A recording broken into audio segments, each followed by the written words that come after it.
Hi, welcome to the Light Side Podcast. My name is Sholeh. I'm your host, and I'm incredibly excited to have you here. This podcast is all about fueling you with energy, positivity, and trust in life. You can expect to hear practical and expansive mindset tips and strategies to make meaningful changes in your daily life. We will talk about how-tos and stories to inspire and maybe even further awaken your presence, to live your life with more and more joy today as opposed to some point in the future or when you're on a holiday or trip. Topics will range from personal growth and development, self-discovery, mindfulness, and well-being, including guests and experts in these areas. And even if it's just for the exchange of feel-good, positive energy, I hope to have more of these conversations with you. I'm so very grateful to have you here. Today, I'll be sharing with you why I chose the name of this podcast, a peek into what I intend to deliver with what you can expect to walk away with, and a little bit about me. I know I'm not alone in how I felt for a very long time. I was in this perpetual race of getting that next promotion, that next raise, next big thing that I wanted, and still feeling unfulfilled and unsatisfied. And that's why I think it's so important to have these conversations and make these mindset shifts to wake up, to live life with more joy on a day-to-day basis and not as a result of things outside of us. I chose the name The Light Side because it represents the power of choice. In everything, there is the light and the dark, the positive and the negative, the yin and the yang, and being conscious to choose the light side can be our superpower in navigating and experiencing this complex yet incredibly beautiful life to its full potential. The name of this podcast is also a bit of a paradox because the light side is going to present deep and meaningful conversations and perspectives, not necessarily light and airy, though I'm sure that'll naturally happen too. A brief intro about me. I'm a Jay Shetty certified coach, a content creator, writer, and former vice president at Goldman Sachs. After 12 plus years in the financial services industry, I decided to take a gap year for self-discovery, travel, and to explore my passions, which include helping people on their inner journey. I love all things personal growth and development. I have a minor in psychology, but also have been binging self-help books for the last 14 years or so, and it really moves me to spread that love and joy that I feel for life with others. Also obsessed with all things matcha, just throwing that out there. Okay, focus. At the core of every experience we have lies our perception, intertwined and rooted in our mindset. And so knowing how we experience and decipher life is a matter of our mindset and the beliefs we hold means we have the power to transform and shift our life experiences and can effectively do so by shaping our mindset and the beliefs we have to serve us better. And so with each episode, my goal is to provide you with the tools and perspectives to propel you in your daily lives. Because what if your whole life experience can shift just by the thoughts that you have power over? We don't have to choose worry, fear, or negative thoughts in order to save ourselves from the pain of a potentially negative outcome, because it doesn't necessarily prepare or save us, but also it makes the process or journey in getting to the end result more painful and dreadful, which, by the way, the process is where we spend most of our time. So what if things can be really, really good? That is possible for you because you are and you have always been good enough. You are worthy enough, and feeling good is your birthright. And making small micro shifts in our thinking habits to allow ourselves to experience the good without tainting our day-to-day experiences with agonizing thoughts or worries can make a massive difference. We only sabotage what could be pure joy and love in this moment with the noise of fear and anxiety. As someone who was perpetually striving for many, many years in my corporate career, I was promoted every year until I made vice president at 28, then woke up feeling ever increasingly disconnected in a never-ending race, feeling trapped and deeply unhappy with insomnia and other side effects.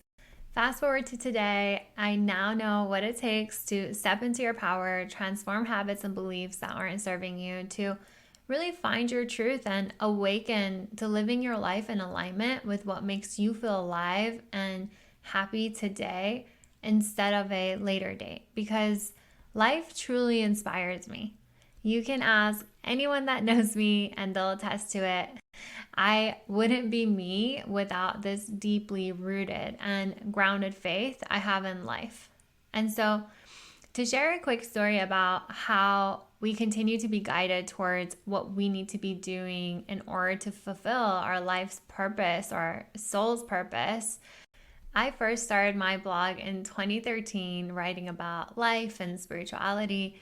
That was when I had left Goldman the first time. And I even have journal entries to reference sharing how I want to empower and help people find their inner joy and happiness on a day-to-day basis and not just seek it in relationships or jobs, because jobs, things, and people come and go, but we always have ourselves to come back to as our anchor. Wow, I just had a crazy thought that it's almost like I had to experience that firsthand on my own before I continue writing and speaking about it. So, all fun things coming up on this podcast. All of this has taught me an important lesson, and it's this. What you're called to do, you're most likely meant to experience, and it will likely resurface and come back until you take that step. There may be delays and detours, but it's never missed, because your inner being, your soul, knows the way for you. And it's in our quiet moments and reflections and journaling that a lot of it can come through. And I think that's why teachings for thousands of years have encouraged meditation and prayer, because these activities really require us to be still and for us to tap into our inner knowing and our inner wisdom, because otherwise there's so much noise. I'll also say that my definition of success was different and has evolved as I reached what I considered to be success when I was younger, and maybe because it was never deliberately defined by me to begin with. And that's why it's so valuable to do the inner work and really get aligned with our higher self and our values as individuals. What makes you feel happy and aligned and in tune and at ease? It's so important for me to drive that point home and empower others to find that joy within themselves. And wink, wink, I am now certified to help you do all of that, including identifying your values and so much more. So DM me, I'll have my contact info in the show details. To give you a bit more background about me, I am 33. I was born in Iran. My life is an accumulation of manifestations. Who knew a little girl born in Iran without basic human rights as a Baha'i, a minority religion, would be living a really comfortable, peaceful, and what I consider a successful life in the free world? And I say what I consider success because it's important to distinguish that it does mean different things to everyone. Like we just talked about, I started actively manifesting and being a co-creator of my reality at a super young age, but really intentionally when I was 17 or 18. And I can share endless stories of manifestations, and maybe I'll create an episode for that, or we'll see. Let me know if you're interested to hear. There is so much power that each of us have as creators of our reality, as co-creators.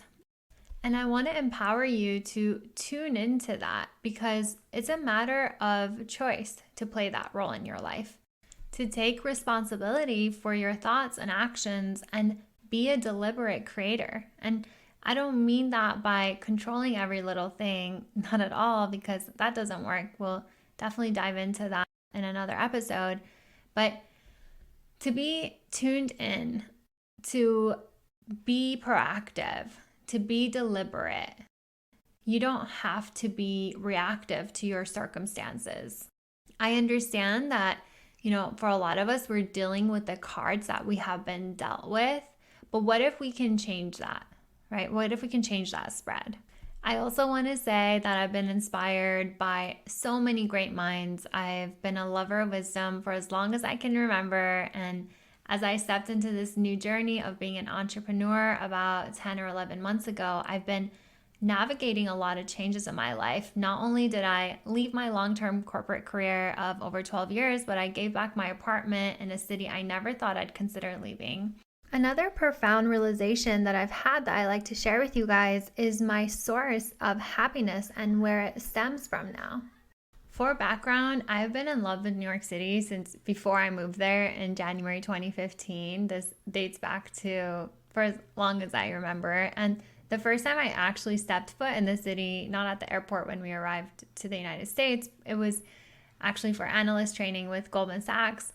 It happened to be Manhattan Edge, which is when the sunrise and the sunset line up perfectly with the city's streets framed by the skyscrapers of Manhattan. It's a really incredible view, and I just remember being in tears, literally, had tears in my eyes. It was the most colorful, beautiful sunset, and I just felt like this is where I belong. And it wasn't because of the sunset, I promise. There's specific memories and moments that I recall still to this day when I had that feeling.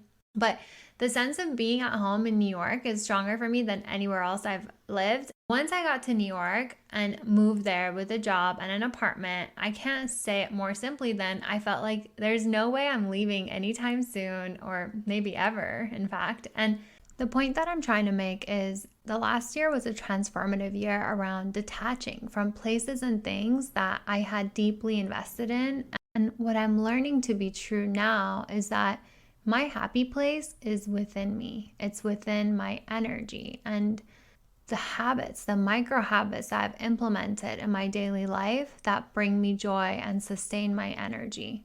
They're not in my job or where I'm located, though I think they make a difference. I can understand the fear that comes with losing the identity that comes with a place or job. Yes, I may not have the VP title I had before, but I'm the person behind that title.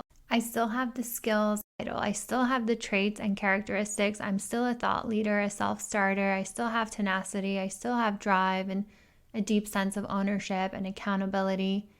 I'm not sharing this to toot my own horn, but if you're fearing to make a big change because your job has become to define you so much, know that you'll still carry the skills and experiences with you.